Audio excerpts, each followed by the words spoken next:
The year is 2077, and the human brain has been rendered obsolete. All memories are now stored in literal crystals, which can be removed from the body after experiencing them and then traded as currency in an underground black market. These memory divers are people who dive into these memories for a living, taking on assignments from clients who want to relive a special moment or erase a traumatic one. And our protagonist, Ari, is the best in the business. She's only 16, but she's already made a name for herself in the dangerous underworld of memory diving. She's grossed over 1 million credits by reliving other people's memories, meaning she can retire comfortably at any age. But when she gets approached by a mysterious hooded figure, offering her double her usual pay to dive into an unknown memory, Ari finds herself face down in the memory matrix, a vast network of interconnected memories, which serves as the storage space for all human consciousness. Here, memories are bought, sold, and traded like currency, and every human mind leaves a unique imprint on the matrix, a digital ghost that lingers even after death. It's a dangerous place for a solo diver like Ari to navigate. But she needs the money, and besides, she's got a knack for finding the rarest, most valuable memories. This particular memory was labeled, "Do not replay," a warning that sent shivers down her spine. Memories with that kind of warning were rare, but they were also worth a lot of money. So Ari put on her VR goggles, plugged in the forbidden memory crystal into her neural interface, and dove right in. What she found was a young girl around her age, sitting in a treehouse overlooking a sprawling cityscape.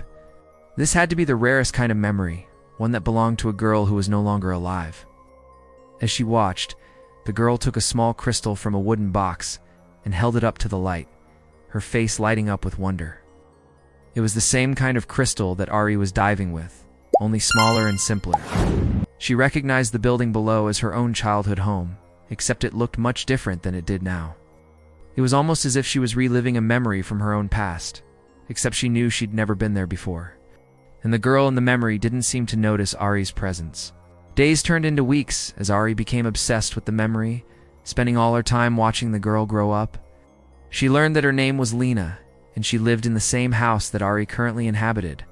But how could this be possible? Had Lina been living in Ari's house 10 years ago? Why would her parents hide such a crucial memory? As Ari continued to replay the memory, she noticed something strange happening. Every time she watched it, the events shifted slightly, like ripples spreading out from a stone dropped into water. At first, the changes were subtle, but they quickly became more pronounced. One day, Lina was reading a book. The next time Ari replayed the memory, she was painting a picture. And when Ari watched again, she was playing a video game. At first, Ari thought she was imagining these changes. But when she checked the memory crystal, she saw that each replay had created a new branch in the memory tree, like the divergent paths of a life unlived. It was as if the very fabric of the memory was shifting and evolving with each viewing. But why? As Ari delved deeper into Lina's memories, she started to see more of herself in the girl. They had the same blonde hair, the same green eyes, and the same quirky sense of humor. And as Ari watched Lina interact with the other characters in the memory, she began to feel a strange sense of connection with them. It was like she was reliving her own childhood through Lina's eyes, experiencing the joy, the wonder, the pain, and the loss. She watched Lina play with a group of friends, their laughter echoing through the corridors of her mind. She saw Lina's face light up with excitement as she opened presents on her birthday. She felt the warmth of the sun on her skin as she walked through a park with her parents. But with every happy memory, there was also pain. She saw Lina's face crumple into tears as she argued with her mother.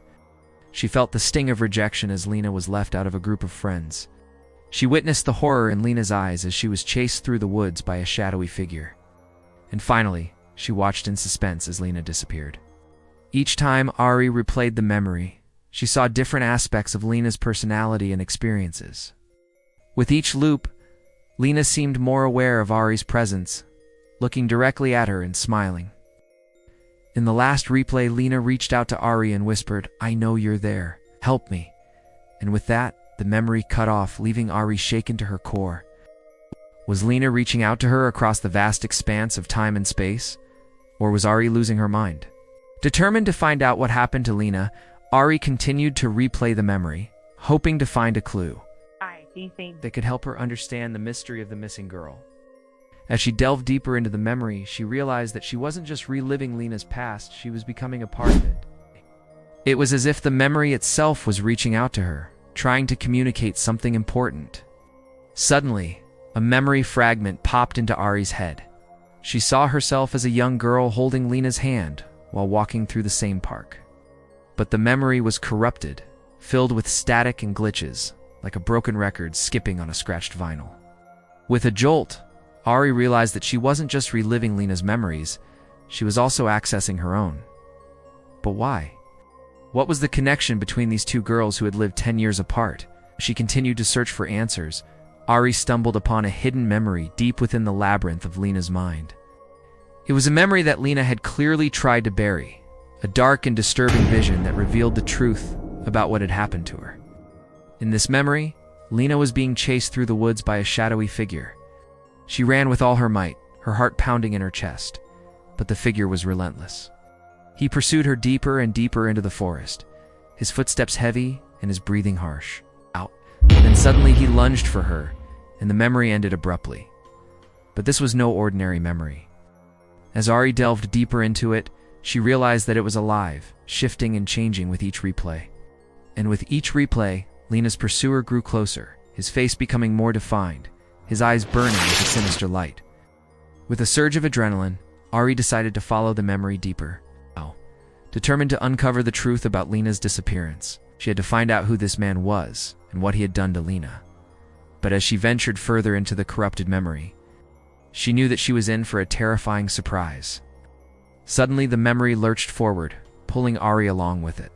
She found herself face to face with Lina's captor, his eyes glowing red in the darkness. And then everything went black. When Ari regained consciousness, she was lying on the ground, disoriented and confused. She had no idea where she was or how she got there. She slowly came to her senses. She realized that the memory had brought her face to face with Lina's captor, the very man who had abducted her 10 years ago. But as she struggled to piece together what had happened, she couldn't shake off the feeling that something was deeply wrong. She remembered reliving Lina's memories, but now she couldn't remember anything else. It was as if a huge part of her brain was missing, filled with nothing but static and silence. Just when she thought it couldn't get any worse, she heard a voice behind her. "Welcome to the hive, Ari." Startled, she turned around to see a familiar face, the hooded figure from the memory bazaar. But this time, he wasn't wearing his signature black cloak. Instead, he was dressed in a crisp white suit, his face pale and his eyes cold. "Who are you?" "You know who I am," the man replied, a cruel smile spreading across his face. "I'm the one who sent you the memory crystal. I knew you'd find it irresistible. A forbidden memory from my own daughter. You dove in, and now you're mine." Ari's blood ran cold. She had pieced together the truth. The hooded man was Lina's father, and he had sent Ari the memory crystal to lure her into a trap. But why? As Lina's father approached her, his eyes gleaming with madness, Ari knew that she had to escape. But as she tried to flee, she realized that she couldn't remember how to move. Her legs felt heavy, her arms weak, and her mind was a fog of confusion. Then she remembered the memory crystal was still in her pocket, still pulsing with the energy of Lina's trapped consciousness. With a surge of determination, Ari grabbed the crystal and smashed it against the nearest wall. As the crystal shattered, a wave of energy surged through the room, knocking Lina's father off his feet. In that moment of distraction, Ari slipped out the door and into the darkness. As she ran, she could hear Lina's father's enraged shouts echoing behind her, but she didn't dare look back.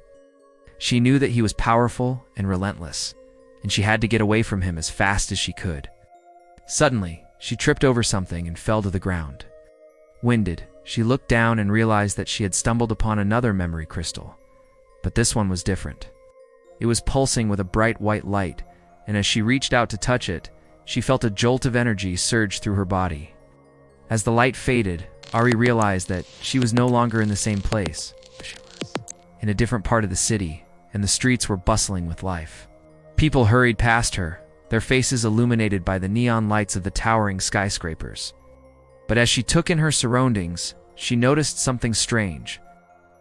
Everyone seemed to be staring at her, their eyes wide with fear and confusion. And then she realized why. She was without clothes, In a panic, Ari quickly covered herself with the nearest blanket she could find and hid in an alleyway. Shaken and alone, she tried to make sense of what had happened. Where was she? How did she get here? And why were people so afraid of her? As she sat there contemplating her next move, she heard a soft voice behind her. "Are you okay?" Startled, she turned around to see a young woman with kind eyes and a gentle smile. Taking a deep breath, Ari explained her situation as best she could, but as she spoke, she noticed something odd about the woman's reaction. She wasn't scared or confused. Instead, she seemed intrigued, as if she already knew more than she was letting on. The woman listened patiently until Ari finished her story, then nodded understandingly. "I think I can help you," she said, extending a hand to Ari. "I'm Alara, and this is my sanctuary." Together, they emerged from the shadows into the bustling marketplace. As Ari took in the vibrant colors and enticing aromas, she couldn't shake off the feeling that something was amiss. The people here seemed genuinely happy, their laughter echoing through the crowded stalls. But their smiles seemed too wide, their eyes too bright. It was as if they were putting on a performance. Lara noticed Ari's puzzled expression and smiled knowingly. "Welcome to the real world," she said softly. "Here we keep the memories alive, not just the good ones, but the bad ones too." And with that, she shared the truth with Ari, revealing a shocking twist that would change everything.